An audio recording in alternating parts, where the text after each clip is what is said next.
성경을 수없이 읽고 또 여전히 읽고 있지만 성경을 읽을 때마다 새로운 사실들을 발견하며 많이 놀라고는 합니다. 특별히 성경을 읽을 때에 궁금한 것들이 많이 생기는데 가장 큰 이유는 성경이 모든 것을 자세하게 설명하지 않기 때문입니다. 태초에 하나님이 천지를 창조하시니라 하나님께서 말씀으로 모든 만물을 창조하셨다라고 말씀하신 이후에 그 이후에 어떻게 말씀하셨는지, 어떻게 만들어 가셨는지, 또는 어떤 원리로 천지를 창조하셨는지 더 이상 설명하지 않습니다. 노아의 홍수 역시 비슷합니다. 하나님은 노아 시대 때에 전 지구적인 홍수로 세상을 심판하셨습니다. 하나님께서 노아 시대 때에 홍수로 심판하신 이유를 성경은 이렇게 말씀을 합니다. 여호와께서 사람의 죄악이 세상에 가득함과 그의 마음으로 생각하는 모든 계획이 항상 악할 뿐임을 보시고, 언젠가 이 말씀을 읽으면서 노아 시대 때에 구체적으로 어떤 죄를 지었는지에 대한 궁금증이 생겼습니다. 구체적으로 노아 시대 때에 어떤 사람들이 어떤 삶을 살았고 그들이 어떤 죄를 지었기에 하나님이 마음에 아파하시고 하나님이 한탄하셨다라고 되어져 있는데, 하나님이 아파하시고 하나님이 이 땅 위에 있는 모든 짐승과 사람들을 홍수로 심판하셨는지 궁금해졌습니다. 이 질문과 더불어서 창세기 1장부터 다시 천천히 읽으면서 함께 다시 공부하기 시작했습니다. 공부하는 가운데 제가 발견했던 노아 시대 때의 죄는, 구체적인 죄는 크게 두 가지입니다. 첫 번째는 한 남편과 한 아내라는 하나님께서 창조 때에 세우셨던 가정의 질서가 무너진 겁니다. 6장 1절과 2절 말씀에 보면 사람이 땅 위에 번성하기 시작할 때에 그들에게서 딸들이 나니 하나님의 아들들이 사람의 딸들의 아름다움을 보고 자기들이 좋아하는 모든 여자를 아내로 삼는지라. 여기서 하나님의 아들이라는 사람, 아들은 그냥 간단하게 설명을 드리면 하나님께서 가인이 아벨을 죽인 이후에 아벨 대신에 셋이라는 아들을 주셨는데, 셋의 후손들, 하나님을 예배하고 하나님을 믿는 믿음을 가진 경건한 후손들이라고 생각을 하시면 됩니다. 반면에 사람의 딸들이라고 되어 있는데, 사람의 딸은 가인의 후손, 하나님을 믿는 믿음을 떠난 가인의 후손입니다. 노아 시대 때에 이르러 하나님을 믿는, 하나님을 예배하던 주의 백성들, 주의 자녀들이 하나님을 믿지 않고 반역하는 사람들의 딸들의 아름다움을 보고 그들과 결혼하기 시작했습니다. 그러니까 상대방의 믿음이나 신앙을 보지 않고 순전히 외모만 보고 결혼하기 시작한 겁니다. 이거는 설교 원고에 적었다가 지웠는데 이게 또 혼날 것 같긴 한데, 제발 듣고 나서 그냥 들은 걸로 끝내십시오. 가서 목사님이 또 이렇게 말씀하셨습니다라고 하시면 제가 또 설교하기 곤란해집니다. 저희 전도사님이 최근에 저한테 고백한 것 중에 하나가 뭐냐면 이겁니다. 저희 전도사님은 결혼할 때에 전적으로 외모만 보고 결혼했답니다. 이렇게 비웃을 줄 알았는데 전적으로 저의 외모만 보고 결혼한 사람이 저희 전도사님입니다. 어쨌든 보시면 노아 시대 때에 하나님의 자녀들이 사람의 딸들의 아름다움을 보고 결혼을 하기 시작을 했는데, 문제는 뭐냐면 여기에 있습니다. 저희들이 조금 주의 깊게 보실 것이 자기들이 좋아하는 모든 여자를 아내로 삼았다라는 이 표현입니다. 영어 성경에 보면 They took as their wives any they chose. 그들이 선택했던 모든 어떠한 사람이든 그들의 아내들로 삼았다라고 되어져 있습니다. 그러니까 단순히 아내 한 명만 삼았다라는 게 아니라 그들이 좋아하는 모든 여인들로 하여금 아내들을 삼았다라고 말을 합니다. 해밀턴이라는 학자는 이 구절을 해석하면서 아내를 삼았다라는 이 표현이 두 가지 경우에 사용되어지는데, 첫 번째는 일부 다처제, 한 명의 남편과 여러 명의 아내들, 또는 그 당시에 있던 규범들, 규례를 어기는 간음을 행할 때에 이 표현을 사용한다라고 말을 합니다. 그러니까 하나님을 믿는 믿음을 가진 하나님의 자녀들이 아름다운 여인을 만나기만 하면 그들의 믿음과 신앙과 상관없이 자신들의 아내를 삼았습니다. 심지어 자신은 이미 결혼해서 다른 아내를 두고 있는데, 또는 다른 여인과 결혼하는 일들이 간음이라는 모습을 통해서 간음이지만 그것을 당연시 여기는, 내가 아내를 두고 있지만 내가 또 다른 어떤 아름다운 여인을 만나면 그들과 결혼하는 것이 일반적인 상식이 되었던 시대입니다. 노아 시대 때의 첫 번째 죄는 일부 다처제 또는 간음으로 인한 가정의 파괴입니다. 두 번째 노아 시대 때의 죄악은 잔인한 폭력입니다. 6장 4절에 보시면 당시의 땅에는 네피림이 있었고 그 위에는 에도 하나님의 아들들이 사람의 딸들에게로 돌아와 자식을 낳으니 그들은 용사라 고대의 명성이 있는 사람이었더라.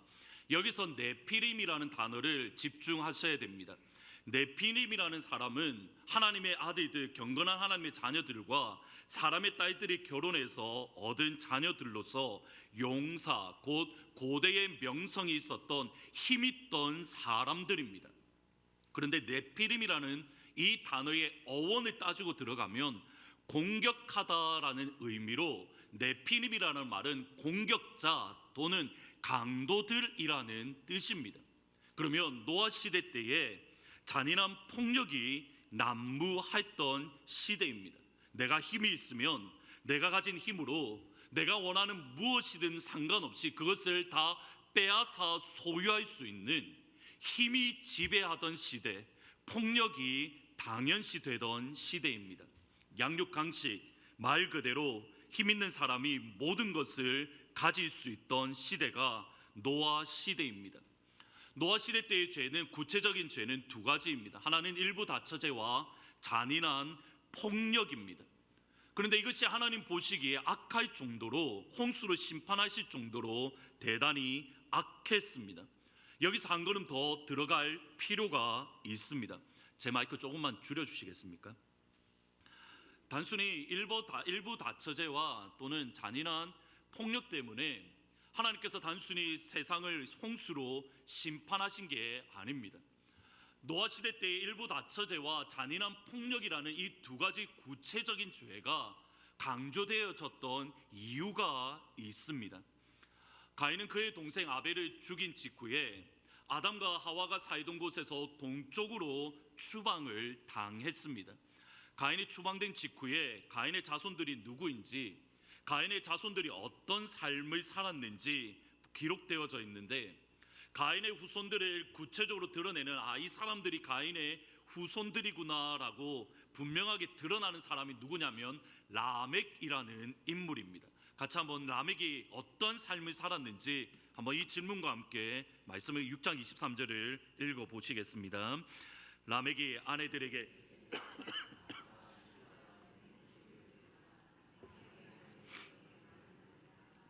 나의 상처로 말미암아 내가 사람을 죽였고 나의 상함으로 말미암아 소년을 죽였도다. 가인의 후예인 라멕에 대해서 설명이 나오는데 두 가지 구체적인 설명이 나옵니다. 첫 번째는 뭐라고 이야기하냐면 라멕이 아내에게 말하되가 아니라 라멕이 아내들에게 말하되 아다와 실라여라고 말을 하면서 라멕이 일부 다처제, 한 남편과 한 아내가 아닌 한 명의 남편과 두 명의 아내를 가진 최초의 인물로 묘사되고 있습니다. 가인의 문화의 첫 번째 특징은 일부 다처제입니다. 두 번째 라멕의 가인의 후손의 특징이 무엇이냐면 사람들이 나의 상처로 말미암아 내가 사람을 죽였고 나의 상함으로 말미암아 내가 소년을 죽였도다. 이 말은 내가 조그만한 상처, 이렇게 몸에 상처 긁히기만 하더라도 나는 사람들을 죽였다라고 말할 정도로 과도하게 폭력을 행사하는, 잔인하게 폭력으로 그들을 억압하는 그 모습을 설명하고 있습니다. 그러면 보셔야 됩니다. 하나님을 떠난, 하나님을 믿는 믿음을 떠난 가인의 후손들의 특징 짓는 것이 두 가지입니다. 하나는 일부 다처제와 두 번째는 잔인한 폭력입니다. 그러면 다시 노아 시대 때로 가실 필요가 있습니다. 정확하게 노아 시대 때에 만연했던 죄악들, 모든 사람들이 생각과 마음과 뜻이 처음부터 악했다라고 하셨던 하나님께서 말씀하셨던 두 가지 죄악들, 일부 다처제와 잔인한 폭력이 가인의 후손들의 죄와 정확하게 동일합니다. 그러면 하나님께서 노아 시대 때에 세상을 홍수로 심판하셨던 이 땅 가운데 있는 모든 사람들을 하나님의 홍수로 심판하셨던 이유는 이것입니다.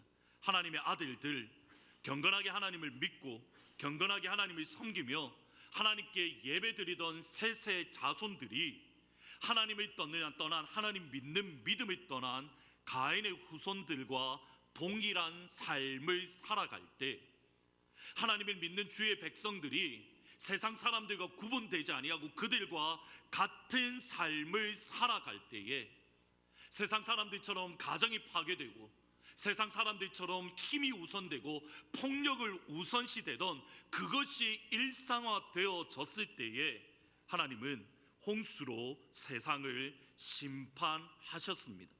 하나님의 자녀들과 세상의 자녀들이 구분되지 않을 때 하나님은 그가 창조하시며 보시기에 심히 좋았던 세상을 홍수로 심판하셨습니다.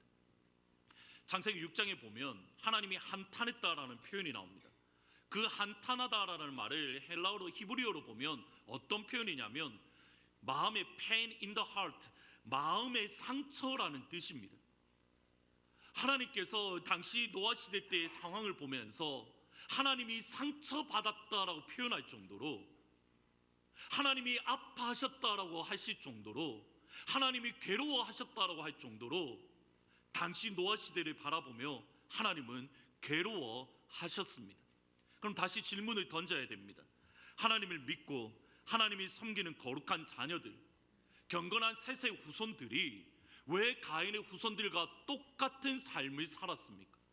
왜 하나님을 믿는 믿음대로 살아가지 아니하고 하나님을 예배드리는 삶을 살지 않고 왜 가인의 후손들과 동일한 삶을 살아갔습니까? 가인이 그의 동생 아벨을 죽인 이후에 그는 부모님을 떠났는데 성경은 가인이 여호와의 앞을 떠났다라고 말을 합니다. 여호와의 앞을 떠났다라는 말은 하나님 믿는 믿음을 떠났다라고 되어 있는데 그 이후에 그의 자손들에 대해서 나오는데 대단히 놀라운 표현들이 나옵니다. 여호와의 앞을 떠난 가인의 후손들 가운데에는 야발이라는 인물이 등장하는데 장막에 거하며 가축 치는 자의 조상이 되었다라고 말을 합니다. 가축 치는 자의 조상이 되었다는 말은 그들이 이제 먹는 것에 대해서 먹고 자는 문제를 해결했다라는 뜻입니다. 두 번째 인물은 누구냐면 유발이라는 사람이 나오는데 수금과 퉁소 같은 음악의 조상이 되었는데 이것은 하나님을 예배하는 기쁨을 사람을 예배하는 기쁨으로 바꾸었음을 의미합니다. 마지막으로 두발 가인이라는 인물이 나오는데 이 사람은 구리와 새로 여러 가지 기구를 만들었다라고 말을 합니다. 그 말의 뜻은 외부의 침입이 있을 때에 다른 사람이 그들을 공격할 때에 그들을 효과적으로 막아낼 수 있는 강력한 무기를 가졌다라고, 그들이 강력한 군사력을 소유한 사람들이 되었다라는 의미입니다. 하나님을 믿는 믿음을 떠난 가인의 후손들은 먹는 문제를 해결했습니다. 이 당시가 몇 천년 전인 BC 오래전입니다. 그 오래전에 먹는 문제 해결했습니다. 그들이 또 어떤 문제를 해결했냐면 군사력의 문제를 해결했습니다.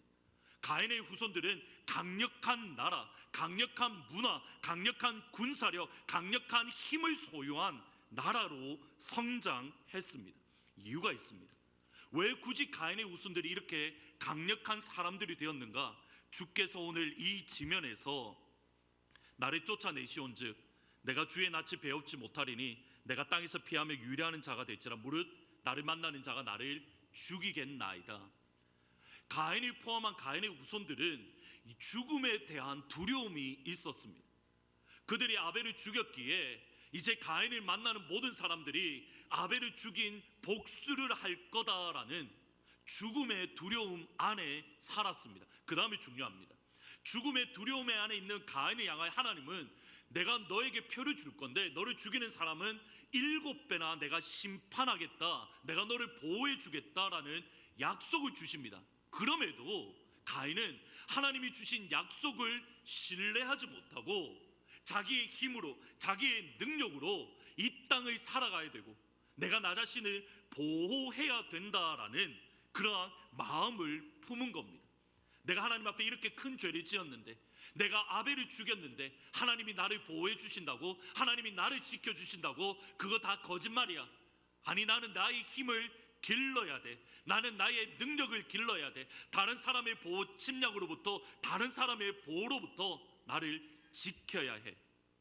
가인은 이런 상황 속에서 가인의 후예들은 강력한 나라를 이루었습니다.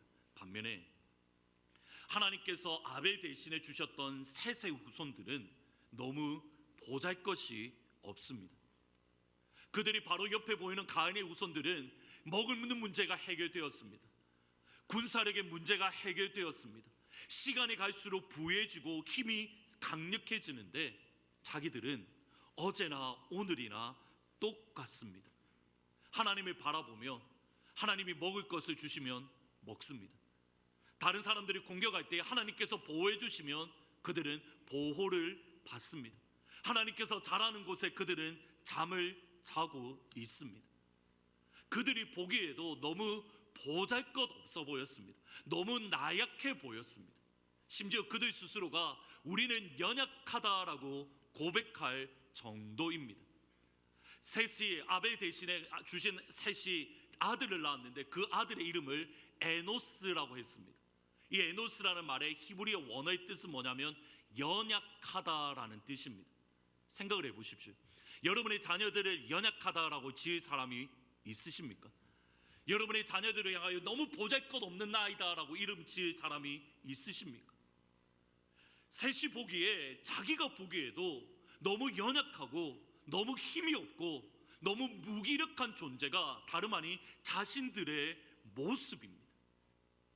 너무 무기력한 자신의 모습, 너무 연약한 자기를 바라보며 반대로 시간이 갈수록 강력해지고 시간이 갈수록 힘을 소유하고 시간이 갈수록 먹는 문제를 해결한 가인의 문화들, 가인의 후손들을 부러워하기 시작했고 어느 순간에 그들은 가인의 모습을 닮아가기 시작했습니다.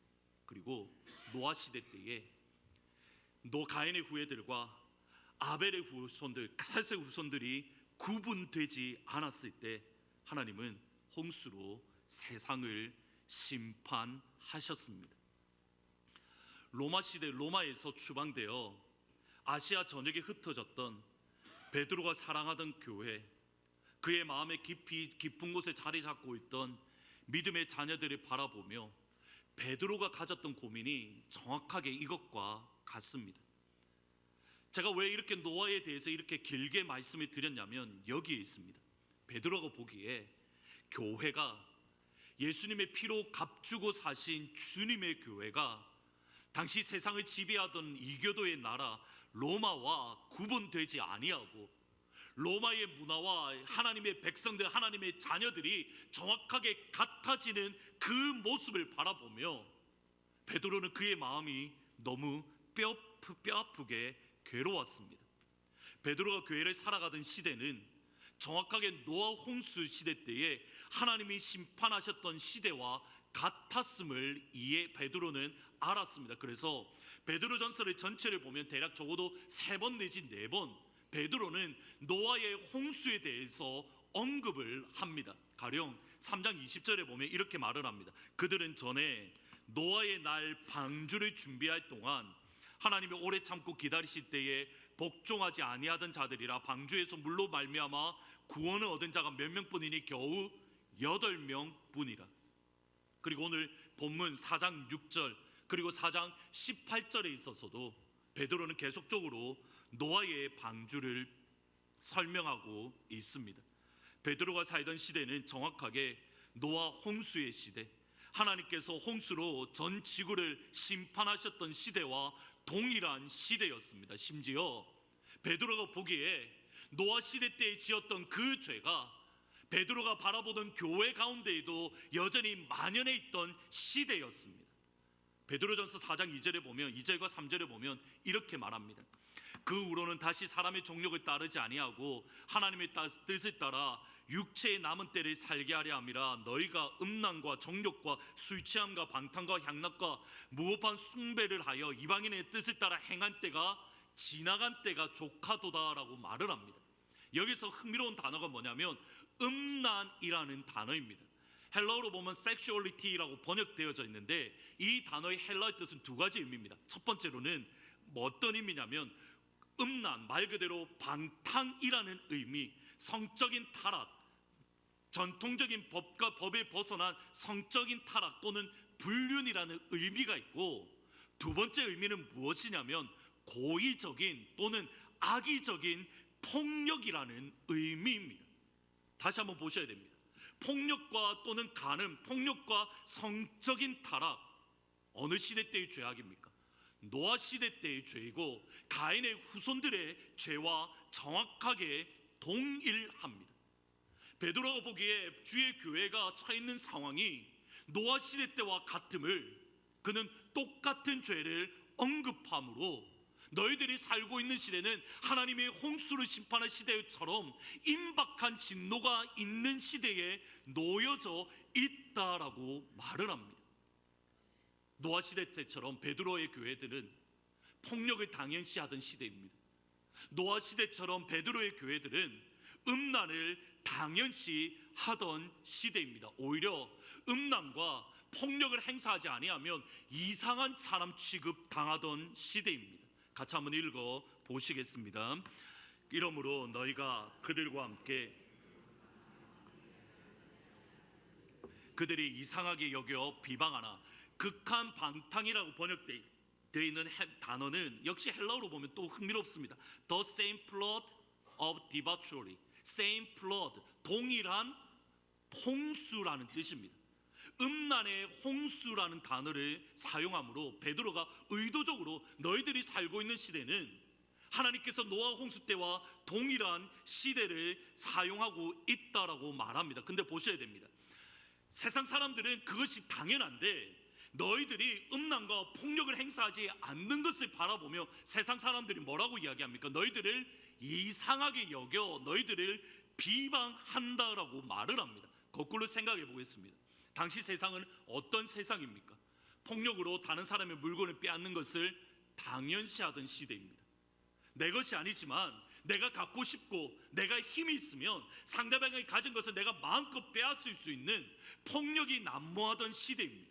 두 번째로, 결혼했다 하더라도 음란이 당연시 되던 시대, 성적인 죄악이 당연시 되던 시대, 나에게 부인이 있더라도 다른 아름다운 여인을 만나면 아내를 버리는 한이 있더라도 또 다른 아내를 거둘 수 있는 성적인 음란이 당연시 되던 시대이고, 그것을 행사하지 않는 사람을 보며 비정상적인 사람, 무언가 이상한 사람, 잘못되었던 사람, 뭔가 정신이 이상해졌던 사람 취급받는 시대가 베드로 교회의 모습입니다.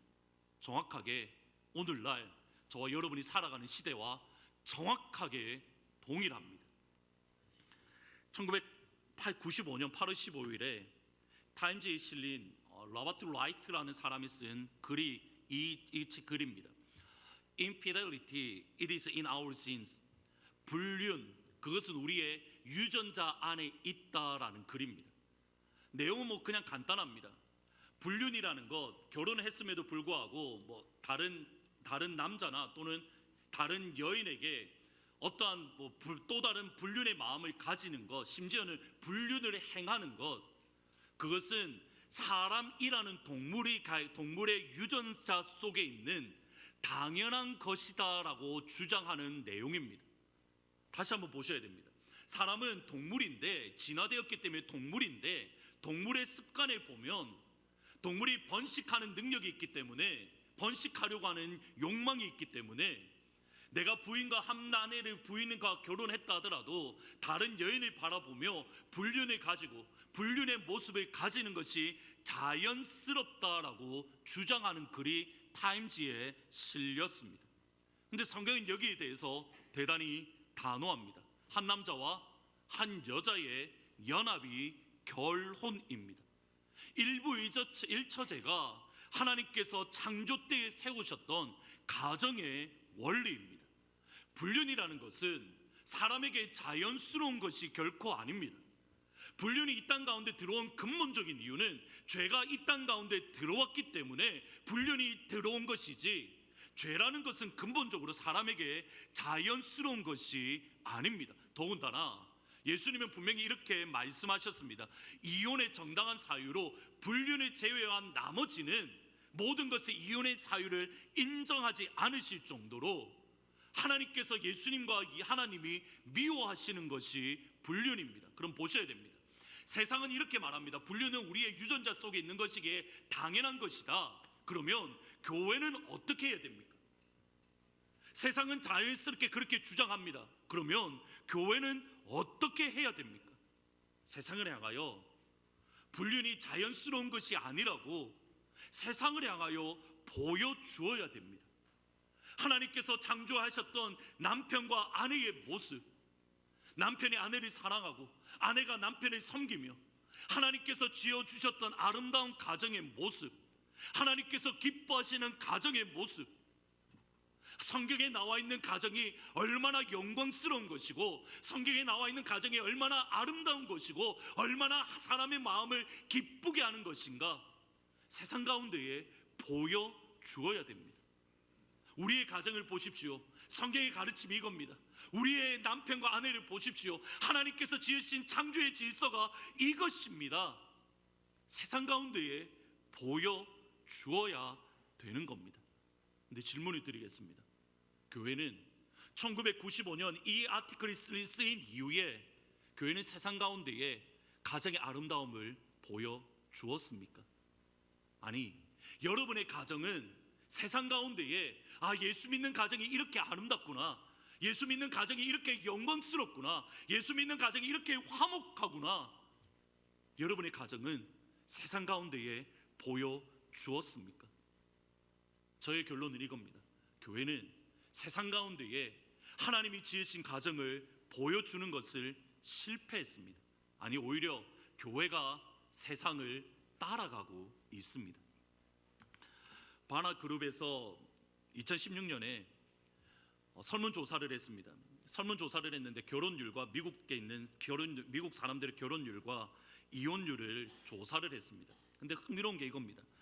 종교와 상관없이 미국 전체 사람들의 결혼했을 때 이혼율이 25%입니다.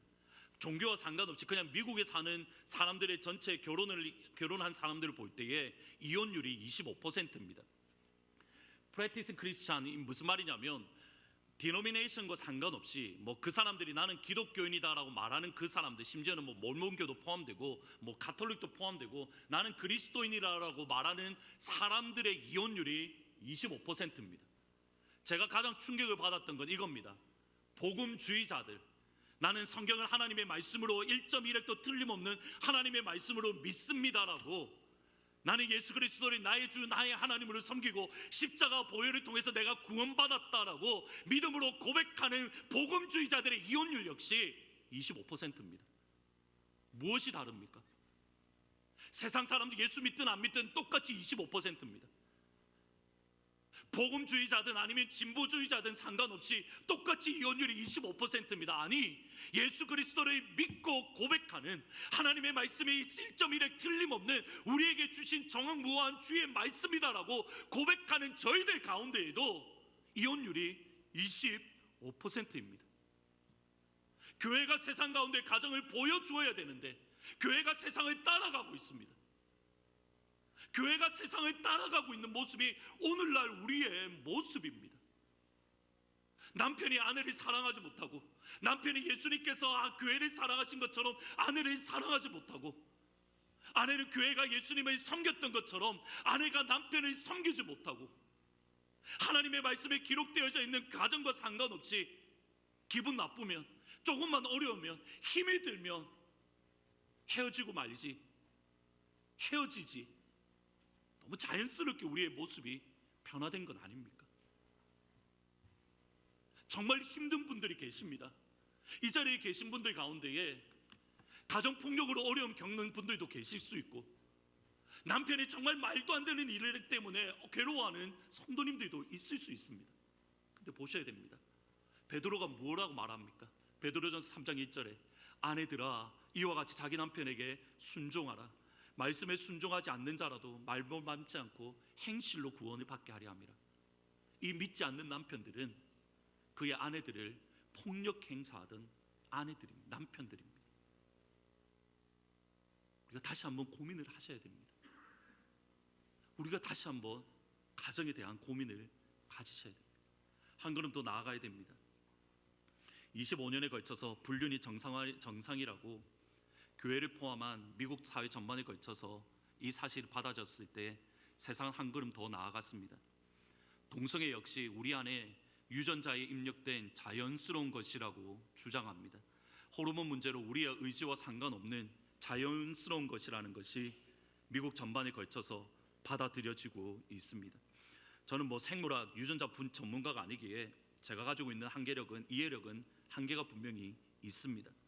어쩌면 동성애가 호르몬의 영향일 수 있습니다. 그러나 분명한 것이 있습니다. 동성애는 성경에서 분명히 금지하는 죄입니다. 동성애는 하나님의 형상으로 지음받은 사람에게 자연스러운 것이 결코 아닙니다. 이 때문에 하나님께서 그들을 부끄러운 욕심에 내버려 두셨으니 그들의 여자도 순리대로 쓸 것을 바꾸어 영리로 쓰고 그와 같이 남자들도 순리대로 여자 쓰기를 버리고 서로를 향하여 음욕이 부릴 듯하며 남자가 남자와 더불어 부끄러운 일을 행하여 그들의 그릇 때문에 상당한 보응을 그들 자신이 받았느니라. 구약시대 때만 동성애를 반대한 게 아닙니다. 로마서 1장은 바울이 창조 질서를 깨뜨린 세계가 어떻게 죄를 지었는가라는 것을 보여주는 장인데, 하나님의 창조 질서를 깨뜨린 가장 중요한 것 중에 하나를 무엇이라고 언급하냐면 동성애를 언급하고 있습니다. 그리고 그 동성애는 부끄러운 욕심 때문에 생긴 겁니다. 아니 10번 양보해서 동성애가 호르몬 유전자에 의한 성향이라고 생각해 보겠습니다. 그럼에도 동성애는 은혜 안에서 예수님 믿는 믿음 안에서 극복할 수 있는 또는 이길 수 있는 성향입니다. 그러면 교회는 이것을 가르치고 선포하며 세상 가운데에 보여주어야 됩니다. 말씀 앞에서 하나님의 은혜 안에서 변화될 수 있음을, 새롭게 될 수 있음을 보여주어야 됩니다. 그러면 오늘날 교회는 세상 가운데에 보여주고 있습니까? 오히려 세상을 따라 동성애를 인정하고 교회에서 목회자들이 결혼식을 인도해야 된다라고 법적으로 만들어가며 심지어 동성애자를 교회 리더십으로 목회자로 세우고 있습니다. 동성애를 하나의 2000년 전 문화적인 것으로 이해하고 그것이 오늘날에 적용될 수 없다며 나아가 동성애 때문에 교회가 분열되는 것은 바람직하지 않다라고 주장합니다. 제 말을 오해하시면 안 됩니다. 제가 가지고 있는 기도의 제목, 제가 가지고 있는 이 소망은 이겁니다. 저는 우리 하트포드 제2장로교회가 이 지역 가운데 있는 동성애자들에게 소문이 나는 교회가 되기를 기도합니다. 정말 소문이 나는 교회가 되었으면 좋겠습니다. 어떤 소문이냐면 하트포드 제2장로교회 가면 동성애자도 환영해주는 교회라고, 다른 어떠한 사람들의 눈치 보지 아니하고 그 교회 가면 나를 사랑으로 받아주는 교회라고, 내가 눈치 보지 아니하고 내가 아파하지 아니하고 사람들이 나를 정죄하지 아니하고 그들은 나를 받아주는 교회라고, 그 교회 가면 하나님의 사랑이 진짜 있다라고, 죄인을 받아주었던 예수님의 사랑이 하트포드 제2장로교회에는 있다라고, 다른 사람의 시선을 의지 아니하지 아니하고 내가 괴롭지만 내가 여전히 죄 가운데 빠져 있지만 그 교회 가면 나는 하나님께 마음껏 예배 드릴 수 있다라고, 그리고 실제로 여러분 가운데에 그들과 함께 믿음의 교제가 있는 교회, 그런 교회가 되기를 저는 기도합니다. 차별이 없는 교회, 아픔이 없는 교회, 이것은 단순히 동성애자뿐만 아닙니다. 이 지역 가운데 있는 홈레스 역시 마찬가지입니다. 하트포드 제2장로교회 가면 내가 비록 냄새가 나고 내가 비록 못 가지고 내가 비록 못 배우더라도 그 교회 가면 마음껏 예배 드릴 수 있는 교회라고 그들 가운데에 보여주어야 되는 겁니다. 동시에 성경의 가르침, 그럼에도 하나님의 말씀은 이것이라고 그들 가운데에 보여줄 수 있어야 되는 겁니다. 오늘날 교회를 바라보면서 비단 폭력과 동성애뿐만 아닙니다. 교회가 세상과 동일한 소위 말하는 세속화에 빠지는 모습은 오늘날 교회가 단순히 결혼과 또는 폭력만 따라가는 것이 아닙니다. 기억하셔야 됩니다. 제가 이 구절을, 이 원고를 쓰고 한참 고민을 했는데 이제는 말씀드릴 때가 된 것 같습니다. 잘 보셔야 됩니다. 교회는 민주주의가 아닙니다. 우리가 너무 착각하고 있습니다. 하트포드 제2장로교회는, 하나님이 세우신 교회는 민주주의가 아닙니다. 오늘날 많은 사람들이 좋다라고 많은 사람들이 인정하는 것이 선으로 여겨지는 시대입니다. 세상은 그럴 수 있습니다. 아니, 세상은 그래야 됩니다. 근데 교회는 많은 사람들이 좋아하는 것이 선이 아닙니다. 성경을 가만히 보셔야 됩니다. 많은 사람들이 좋아하고 많은 사람들이 결정한 것에 따라갔을 때에 그 마지막 결론이 무엇이었습니까? 애굽에서 출애굽했던 사람들이, 많은 이스라엘 모든 백성들을 우리가 다시 애굽으로 돌아갑시다, 그들이 모세를 향하여 반역했을 때에 하나님은 그들을 심판하셨습니다. 이스라엘의 모든 사람들이 우리에게 이방인처럼 우리도 왕을 달라라고 모든 사람들에게 이야기했을 때에 하나님은 그들을 싫어하셨고, 하나님은 그들을 아파하셨고, 너희들이 나를 버렸다라고 말씀하십니다. 교회는 민주주의가 아닙니다. 교회의 유일한 선은 무엇이냐면 하나님의 말씀밖에 없습니다. 우리 교회가 따라가야 될 것, 하나님 말씀밖에 없습니다. 여러분의 생각이 아니라는 겁니다. 심지어 제 생각도 아닙니다. 우리 교회가 믿고 따라야 되고 전적으로 의지해야 될 것, 하나님 말씀밖에 없습니다. 주의 말씀이 가라고 하면 가면 됩니다. 주의 말씀이 멈추라고 하면 멈추면 됩니다. 하나님 말씀이 하라고 하면 하면 됩니다. 하나님 말씀이 하지 말라고 하면 안 하면 됩니다. 여러분의 생각과 상관없다라는 겁니다. 제가 왜 이 말씀을 드리는지 아십니까? 지난 3년의 시간 동안 제가 과연 하나님 보시기에 하나님의 말씀대로 목회를 했는지, 여러분 보기에 좋은 대로 목회를 했는지, 여러분들의 마음에 홀이라도 상처가 가고 아파하면 그것에 마음이 졸려가며 하나님의 말씀을 말씀으로 선포하지 아니하고 하나님의 뜻대로 하는 목회가 아니라 여러분의 눈치를 보는 목회를 하진 않았는지, 제 자신을 이 시간 철저하게 되돌아봅니다. 오해하시면 안 됩니다. 교회는 민주주의 아닙니다. 주의 말씀이 선입니다. 하나님 말씀대로 살아가는 겁니다. 하나님 말씀대로 교회를 이끌어 가는 겁니다. 저와 여러분의 생각을 철저하게 하나님 말씀 위에 다시 한번 점검해야 되는 이유가 여기에 있습니다. 상처받을 용기라는 책이 있습니다. 이승민 박사님이라는 분이 쓰신 건데, 책 내용은 간단합니다. 사람들이 나를 비난하는 것에 눈치를 보며 내가 살아야 될 삶을 살지 못하는 일이 없어야 된다라는 겁니다. 주위 모든 사람들에게 사랑받으려고 하지 말고 나를 사랑하는 소수의 사람에게만 집중해도 괜찮다라는 겁니다. 인정받지 않아도 욕먹어도 괜찮습니다. 그리스도인이 정확하게 이와 같습니다. 여러분은 많은 사람들에게 사랑받으려고 하면 안 됩니다. 우리 교회는 세상에 사랑받으려고 하면 안 됩니다. 욕먹어도 괜찮습니다. 비난 들어도 괜찮습니다. 우리는 하나님의 사랑을 받기 위해서 하나님께 집중해야 됩니다.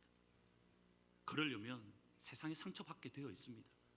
세상이 여러분을 이상하게 여겨 비난하게 되어져 있습니다. 왜요? 세상이 당연시하는 것 우리는 하지 않기 때문에. 세상이 자연스러운 것 여러분은 하지 않기 때문에. 알고 있습니다. 이 자리에 계신 분들, 저희 장모님이 비즈니스를 하셨기 때문에 얼마나 힘든 것 제가 잘 압니다. 세상 사람들은 텍스 제대로 보고 안 해도 됩니다. 근데 여러분은 텍스 제대로 보고하셔야 됩니다. 여러분에게 거짓이 있으면 안 됩니다. 텍스뿐만 아닙니다. 우리 그리스도인은 세상 사람들과 달라야 됩니다.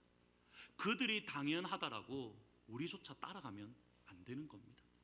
상처받을 용기, 미움받을 용기, 저와 여러분에게 있기를 주님의 이름으로 축복합니다. 그때에 하나님께서 우리 교회를 노아 방주처럼 사용해 주실 줄 믿습니다.